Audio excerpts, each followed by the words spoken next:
Salam Kamir, kekaguman ilahi mengarah pada iman dan rahmat. Saudara-saudari yang terkasih, saya mempunyai souvenir kenang-kenangan, yaitu dari teman saya yang dulu saya pernah berkunjung ke sana, yaitu di India, khususnya India Selatan, di Tamil Nadu. Dulu saya pernah di sana berkarya sebentar. Saudara-saudari yang terkasih, ini jam Gandhi, jamnya model yang sering dipakai orang-orang India, khususnya Mahatma Gandhi. Dulu saya juga punya kacamata yang bulat yang sering dipakai kacamata model Mahatma Gandhi. Nah, saudara-saudari yang terkasih, saya juga mengenal di sana bagaimana satu lagu orang Tamil yang terkenal. Sutum wili sudere,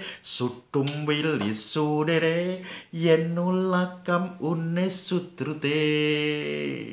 Sate payem wun padam, tote urase, yenudayam patrikulute.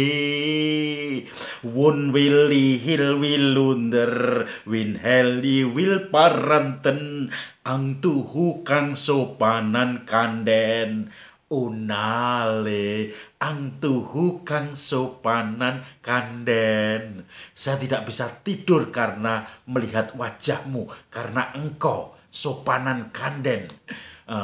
Hatiku berkobar ketika melihat wajahmu, membayangkan dirimu, patrikulute, itu terbakar, berkobar-kobar. Nah, saudara-saudari yang terkasih, saya di sana tinggal kebanyakan di komunitas kaum Dalit. Jadi kalau di India itu ada kasta, 4 kasta kita tahu kan. Kasta Brahmana dipercaya lahir dari kepala dewa. Kasta Ksatria lahir dari pundak dewa. Kasta Waisya lahir dari pinggang dewa. Kasta Sudra lahir dari kaki dewa. Jadi itu ada Brahmana, Ksatria, Waisya, Sudra. Tetapi ternyata ada kelompok yang tidak lahir dari manapun, yaitu kaum Dalit. Mereka itu kaum di bawahnya kasta paling bawah ini dan tidak dihormati. Maka ketika kita naik bis, ada kasta yang rendah itu Dalit duduk di jok bis. Kemudian ada kasta lain yang lebih tinggi masuk dan penuh, tidak ada tempat duduk lain. Maka kasta yang di bawah kasta ini, yang Dalit, harus turun memberikan tempat duduknya pada kasta di atasnya. Begitu juga di gereja. Nah, tidak bisa dibayangkan kan? Di gereja kalau sudah duduk kasta di bawah, tiba-tiba terlambat kasta atas, maka kasta yang di bawahnya itu harus memberikan tempat duduknya pada kasta yang di atasnya. Dan itu terjadi. Dalit bahkan tidak mempunyai kasta atau di bawah kasta yang paling bawah itu. Maka pasti Anda tidak bisa membayangkan ini semua suasananya.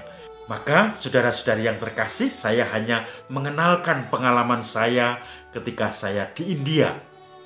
Anda yang belum pernah mungkin masih membayang-bayangkan, tapi yang sudah, terutama yang di daerah Tamil Nadu, langsung, oh ya, Chennai, saya mengalami hal yang serupa.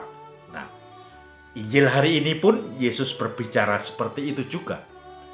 Tidak ada seorang pun yang bisa mengenal Bapa selain orang yang berasal dari Bapa, yang telah bertemu dengan Bapa. Nah, ini juga yang saya ingin terangkan. Karena siapa saja yang pernah mengalami suasana masyarakat India, tempat, rumah-rumah, kasta, bagaimana kekerabatan sosial, maka dia pun akan mengenal apa yang saya ceritakan tadi. Tetapi yang belum, mungkin kalau baca-baca bisa melihat foto, melihat resensi, tetapi persisnya mungkin juga masih ngelambrang, masih berbayang-bayang. Begitu juga Yesus mengatakan, tidak ada seorang pun yang bisa mengenal Bapa selain yang datang dari Bapa. Ya tentu saja Yesus sendiri bagaimana Yesus menjelma menjadi manusia, karena Yesus sendiri mengetahui dunia itu.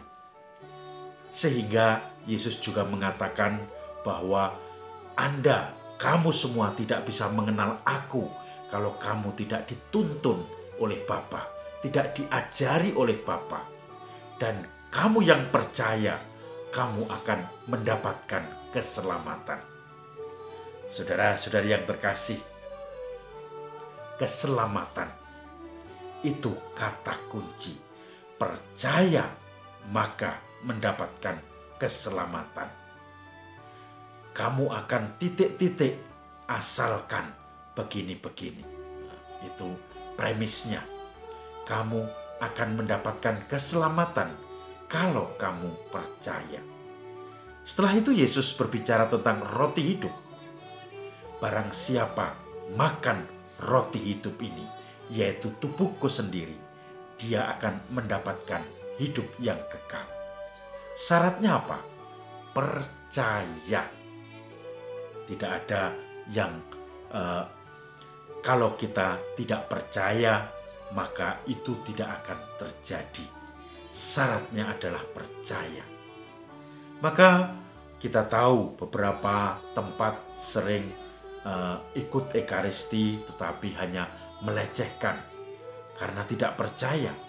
Beberapa tempat kita menjumpai orang-orang ikut Ekaristi dengan sikap yang menyepelekan, dengan hati yang tidak siap, dengan pakaian yang mungkin seadanya, dengan seakan-akan Ekaristi ini hanyalah atau misa ini hanyalah rekreasi saja.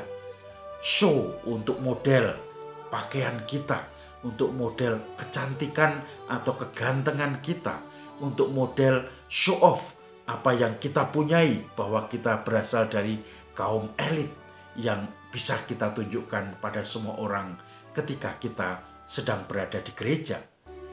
Juga menjadi sarana untuk menunjukkan bahwa saya mempunyai donasi yang banyak, saya berjasa banyak dalam Ekaristi di gereja, dan seterusnya. Maka saudara-saudari yang terkasih, itu bukan sikap orang yang percaya. Sikap orang yang percaya karena pernah melihat mukjizat-mukjizat itu, yaitu akan menghormati Ekaristi, roti hidup sebagai sakramen yang dirindukan setiap orang. Maka Ekaristi menjadi keselamatan, jalan dan kehidupan bagi orang yang percaya kepada roti hidup, percaya kepada ajaran Bapa, percaya kepada apa yang disampaikan oleh anak yang telah melihat Bapa, yaitu segala kuasa menyelamatkan dunia. Roti hidup itu adalah Yesus sendiri yang memberikan dirinya untuk korban dalam Ekaristi. Maka mari kita coba pupuk kepercayaan itu. Kepercayaan bahwa roti hidup menyelamatkan kita. Ekaristi menyelamatkan kita. Kepercayaan bahwa kita menunjukkan sikap hormat terhadap sakramen Maha Kudus, terhadap Ekaristi, dengan segala tingkah laku kita, dengan segala sikap kita, tetapi juga lebih-lebih dengan segala hati kita yang ingin berjumpa dengan Tuhan dalam kerinduan, sehingga kita pun menunjukkan kerinduan itu di dalam kehidupan sehari-hari, yaitu selalu meneladan apa yang dilakukan Yesus sendiri di dalam sikap hidup sehari-hari. Maka ketika kita sudah sungguh-sungguh merindukan Ekaristi dan juga tergabung dalam Ekaristi, maka kita pun juga akan otomatis meneladan, masuk dalam pengaruh Yesus untuk hidup kita, sehingga itu kita tunjukkan dalam relasi kita dengan orang lain, yaitu menebar kasih dan pengharapan. Salam Kamir, kekaguman ilahi mengarah pada iman dan rahmat.